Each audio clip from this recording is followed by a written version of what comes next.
श्री परमज्योती भगवती भगवानांचा चमत्कार. मी श्वेता, बोलीकुंटा, तेलंगणा येथे राहते. अत्यंत कृतज्ञतेने मी श्री परमज्योती भगवती भगवानांच्या अथांग कृपेमुळे मला मिळालेल्या असंख्य आशीर्वादांचा अनुभव शेअर करू इच्छिते. माझ्या शालेय जीवनाच्या सुरुवातीच्या वर्षात मी अभ्यासात फारशी हुशार नसूनही मी नियमितपणे संध्याकाळच्या पूजांना उपस्थित राहायचे आणि त्यामुळे श्री परमज्योती भगवती भगवानांशी माझे एक घट्ट नाते निर्माण झाले. त्यांच्या दैवी कृपेमुळे मी 9.8 CGPA मिळवून तालुक्यात प्रथम आले आणि मला IIIT बासरा येथे 6 वर्षांचे मोफत शिक्षण मिळाले. माझे BTech पूर्ण केल्यानंतर मला आर्थिकदृष्ट्या स्वावलंबी बनण्याची आणि माझ्या कुटुंबाला हातभार लावण्याची तीव्र इच्छा होती.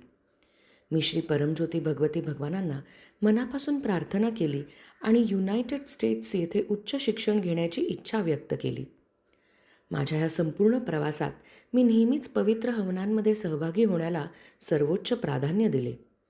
अगदी आर्थिक अडचणींच्या काळातही मी कधीही मागे हटले नाही, कारण श्री परमज्योती भगवती भगवान माझ्या प्रत्येक गरजेची काळजी घेतील असा मला त्यांच्यावर पूर्ण विश्वास होता. त्यांच्या अथांग कृपेने एकामागून एक अनेक चमत्कार घडले. माझी अमेरिकेच्या व्हिसाची अपॉइंटमेंट अनपेक्षितपणे आधी मिळाली, ज्यामुळे मला योग्य वेळेत प्रवास करणे शक्य झाले. तसेच जेव्हा जेव्हा गरज पडली तेव्हा अनपेक्षित इन्सेंटिव्ज, अनुदाने आणि मित्रांच्या वेळेवर मिळालेल्या मदतीमुळे आर्थिक सहाय्य चमत्कारिकरित्या उपलब्ध झाले. श्री परमज्योती भगवती भगवानांनी मला पुढे 20 लाख रुपयांची ओव्हरसीज स्कॉलरशिप आणि 18 लाख रुपयांची टीचिंग असिस्टंटशिप देऊन आशीर्वादित केले, ज्यामुळे माझ्या परदेशातील शिक्षणाला पूर्ण आर्थिक बळ मिळाले. तिथल्या वास्तव्यादरम्यान मला असंख्य मार्गांनी त्यांचे निरंतर संरक्षण, काळजी आणि मार्गदर्शन लाभले. तथापि सर्वात मोठा चमत्कार म्हणजे माझे आंतरिक परिवर्तन होय.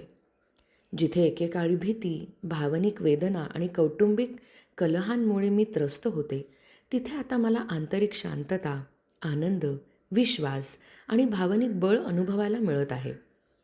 श्री परमज्योती भगवती भगवानांचे सतत संरक्षण कवच पाठीशी असल्याने मी आयुष्यातील आव्हानांना चेहऱ्यावर हसू ठेवून सामोरी जाते. माझे संपूर्ण जीवन हे श्री परमज्योती भगवती भगवानांच्या असीम कृपा, प्रेम आणि करुणेची एक जिवंत साक्ष आहे. अत्यंत भक्ती आणि अनंत कृतज्ञतेसह मी त्यांच्या दिव्य चरणकमलांवर नतमस्तक आहे.